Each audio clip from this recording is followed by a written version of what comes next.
अस्सलाम वालेकुम वरहमतुल्लाहि वबरकातुहू। उम्मीद करता हूँ सब बखैर हो।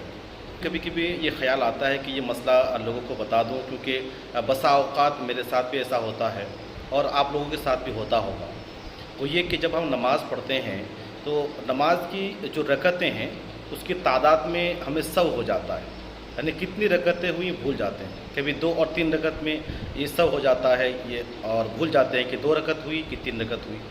और कभी ऐसा होता है कि 3 रकत और 4 रकत में हम भूल जाते हैं कि आया 3 रकत हुई या 4 रकत हुई।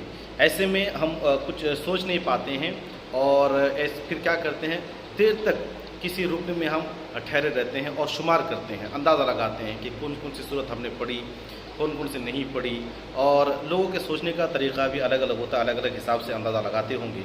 लेकिन ये होता सबके साथ है। आज के इस पुरफितन दौर में लोग सैकड़ों कामों को छोड़ कर के नमाज के लिए आते हैं, कोई दुकान करके आते हैं और कोई अलग अलग बिज़नेस संभाल करके आते हैं। तो किसी के साथ टेंशन होता है, रास्ते में झगड़ा हो जाता है इमाम का मौज़िन के साथ, मौज़िन का इमाम के साथ, फिर कमेटी के अफराद का जो है वो अलग ही झमेला होता है, मामला होता है। तो इस तरह से नमाज में ये सारे खुराफात जो ना शैतान डालता है, जिसकी वजह से तादाद रकत में सव हो जाता है और हम भूल जाते हैं। तो इसका सल्यूशन क्या है, क्या इसका हल है, वो इंशाल्लाह आपको हम बताएंगे और आपके लिए जानना ज़रूरी भी है, वरना और नमाज़ पढ़कर भी आपकी नमाज नहीं होगी। सबसे पहले जान लें कि अगर ये ज़िंदगी में पहली बार आपके साथ हो रहा है, यानी कभी आपके साथ ये सव हुआ नहीं है, जब भी आप नमाज़ पढ़ते हैं तो नमाज की जो रकतें हैं वो सही से आपको याद रहती हैं। तो पहली बार फर्स्ट टाइम आपके साथ ऐसा हुआ कि आप नमाज की जो रकतें हैं भूल गए कि 3 रकत हुई या 4 रकत हुई, 2 रकत हुई कि 3 रकत हुई है। तो ऐसे में शरीयत ये कहती है, मसला ये है कि आप नमाज को तोड़ दें, सिरे से नमाज़ पढ़ें फिर से, क्योंकि ज़िंदगी में पहली बार ऐसा हुआ है, ये आपकी आदत नहीं है। और नमाज़ तोड़ने के लिए कोई ऐसा काम करे जो नमाज के मुनाफे हैं, जैसे कलाम करना या खड़े होकर के जिस सूरत में आप हैं, जिस हाल में आप हैं, आप सलाम फेर दीजिए। आपका क्या होगा, आप नमाज से बाहर हो जाएंगे। फिर से आप नमाज को पढ़ें और मुकम्मल तवज्जो के साथ पढ़ें और दिमाग को हाजिर रखें कि किस तरह से आपको, जिस तरह से आप नमाज को याद रख सकते हैं, तादाद को याद रख सकते हैं। पूरी तवज्जो आपकी नमाज की तरफ होनी चाहिए। और अगर अक्सर आपके साथ ऐसा होता रहता है, आप नमाजी हैं, 2-4 रकत में जो आप जो है ना भूल जाते हैं और तादाद रकत में आपको सब होता रहता है, तो ऐसे में जो है ना आपके लिए मसला ये है कि आप सोचें, इसको तहर्री कहते हैं, खूब सोचें, खूब जो है ना ख्याल करें कि कितनी होनी चाहिए। अपने दिमाग में उस चीज़ को दोहराएं कि 2 है या 4 है।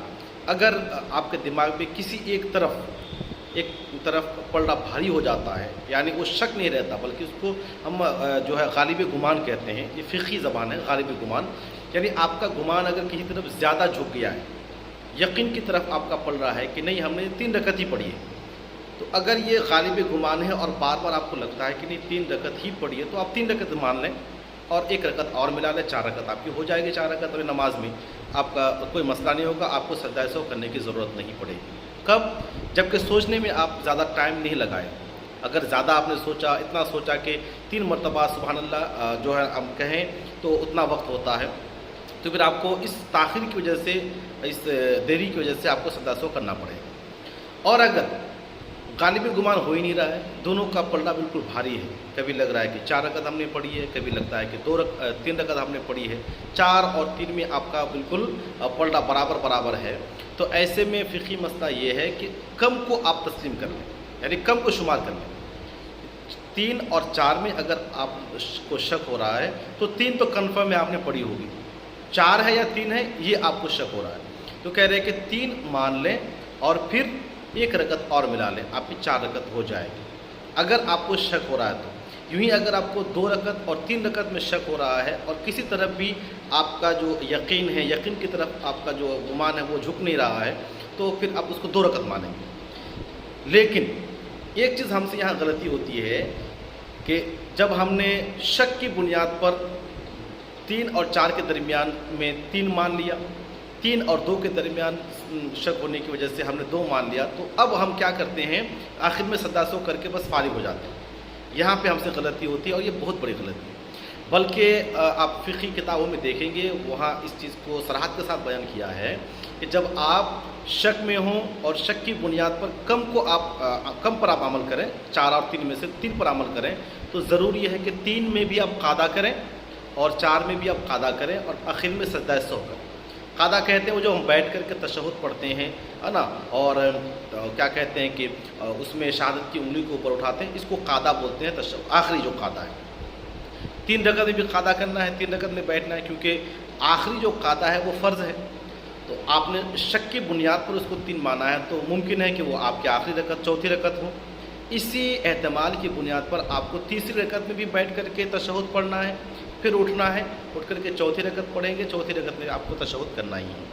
तो हर हाल में इस चीज़ को याद रखें कि जब आपको शक हो 3 और 2 के दरमियान या 2 और 4 के दरमियान, तो तीसरी और चौथी रकअत में आपको बैठना ज़रूरी है। उम्मीद करता हूँ ये आपको मसला समझ में आ गया है। अगर समझ में आया है तो ज़रूर अपने दोस्तों को भी शेयर करें, उसको बताएं, ताकि उसकी नमाज भी दुरुस्त रहे। और अगर ये वीडियो अच्छी लगी तो आप हमारे चैनल को सब्सक्राइब करके लाइक करें। और अगर इस तरह का कोई मसला आपको पेश आता है नमाज के ताल्लुक़ से या किसी भी दीनी चीज़ों के ताल्लुक़ से, तो आप कमेंट करके हमें पूछ सकते हैं। इंशाअल्लाह ज़रूर हम आपका जवाब देने की कोशिश करेंगे। अस्सलामु अलैकुम व रहमतुल्लाहि व बरकातहू।